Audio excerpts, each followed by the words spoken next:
భావి తరాలకి మంచి విద్య అందకుండా చంద్రశేఖరరావు గారి ప్రభుత్వం ఏ రకంగానైతే చేసిందో దానికి భిన్నంగా ఈ ప్రభుత్వం పనిచేస్తలేదనడానికి నిదర్శనం తెలంగాణ రాష్ట్ర హైకోర్టుకి 100 ఎకరాల స్థలాన్ని కేటాయిస్తూ ఇచ్చినటువంటి జీవో నెంబర్ 55 దానికి పూర్తి తార్కాణం. ఈ రాష్ట్రంలో జాగలే లేనట్టు అన్ని నాకు తెలుసు రియల్ ఎస్టేట్ లోనే నిష్ణాతుని అని చెప్పుకునేటువంటి రాష్ట్ర ముఖ్యమంత్రి రేవంత్ రెడ్డి గారు యూనివర్సిటీ స్థలాలని హైకోర్టు కేటాయించడం అనేది బాధాకరమైనటువంటి విషయం. అన్నాడు గుంపు మేస్త్రివా, నువ్వు చదువుకున్నావా చదువుకోలేదా, నీ క్వాలిఫికేషన్ ఏందని నేను అడగదలుచుకోలేదు. కానీ తెలంగాణ ఉద్యమాన్ని, తెలంగాణ మలిదశ ఉద్యమాన్ని, మొదటి దశ ఉద్యమంతో పాటు మలిదశ ఉద్యమాన్ని మలుపు తిప్పిందంతా యూనివర్సిటీలు, విద్యార్థులు, ఈ రాష్ట్రంలో ఉన్నటువంటి చదువుకున్నటువంటి మేధావులు. వాళ్ళందరూ కోరుకునేది యూనివర్సిటీలు రక్షించబడాలి, యూనివర్సిటీలు మంచి భవిష్యత్తు ఇచ్చేటువంటి తరాలకి మంచి పునాదులుగా నిలబడాలని కోరుకుంటున్నారు. రింగ్ రోడ్ చుట్టూ 100 ఎకరాల భూములు రాష్ట్ర ప్రభుత్వం దగ్గర ఉండగా యూనివర్సిటీకి సంబంధించినటువంటి భూములు, ఆ యూనివర్సిటీ వీసీలు కూడా ఎట్లా సంతకం పెడతారో నాకు తెలియదు.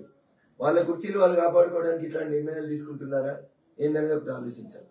అంతేకాకుండా ముఖ్యంగా ఆలోచించాల్సింది ప్రపంచమంతా బాధపడుతున్నటువంటి విషయం ఎకలాజికల్ ఇంబ్యాలెన్స్ జరుగుతుంది, ప్రకృతి విధ్వంసం జరుగుతుంది అని చెప్పి గతంలో విభిన్న రకాలైనటువంటి పశువులు, పక్షులు, చెట్లు, పర్యావరణానికి సంబంధించి రక్షించడం కోసం అక్కడ ఒక బయోడైవర్సిటీ పార్క్ ని ఆ ప్రాంతంలో ఉన్నటువంటి చదువుకున్నటువంటి విద్యార్థులు, లెక్చరర్లు, కాలనీవాసులు అంతా కలిపి అక్కడ ఒక పార్క్ ఏర్పాటు చేసుకుంటారు.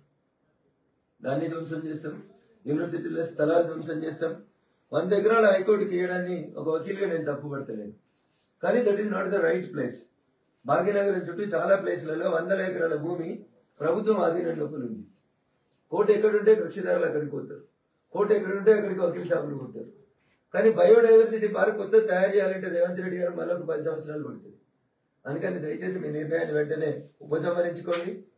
బేషరతుగా జీవో నెంబర్ 55ని రద్దు చేయండి.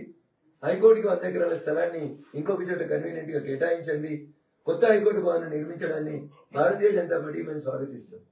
కానీ ఒక యూనివర్సిటీ స్థలం తీసుకొని ఒక బయోడైవర్సిటీ పార్క్ ని ధ్వంసం చేసి వద్దన్న విద్యార్థులను జుట్టుపట్టుకొని ఈడ్చుకొని లాగి కొట్టి గత ప్రభుత్వాలకు భిన్నంగా మీరు పనిచేయకపోతే మాది ప్రజాపాలన అని చెప్పుకుంటున్న మీకు ఆ ప్రజాపాలనకి ఏం అర్థం కనబడతలేదని నా ఉద్దేశం. కాబట్టి రాష్ట్ర కేబినెట్ వెంటనే తన నిర్ణయాన్ని పునఃసమీక్షించాలి. యూనివర్సిటీ అధికారులు యూనివర్సిటీ స్థలంలో హైకోర్టు పెట్టడానికి ఇచ్చినటువంటి జీవో నెంబర్ 55కు వ్యతిరేకంగా అన్ని విద్యార్థి సంఘాలు, ముఖ్యంగా ఏబీవీపీ ఆధ్వర్యంలో జరుగుతున్నటువంటి పోరాటానికి పార్టీగా మేము మద్దతు ప్రకటిస్తాం. ప్రజల మద్దతుని కూడగడతాం. అక్కడి నుంచి హైకోర్టుకి వేరే స్థలం కేటాయించేంత వరదాకా రాష్ట్ర ప్రభుత్వం మీద ఒత్తిడి చేస్తామని చెప్పి తెలియజేస్తూ, మొన్న శాంతియుతంగా నిరసన తెలియజేస్తున్నటువంటి సోదరి ఝాన్సీ, ఇతర విద్యార్థి సంఘాల నాయకుల మీద పోలీసులతో ప్రవర్తించినటువంటి తీరుని పూర్తిగా ఖండిస్తా ఉన్నాం.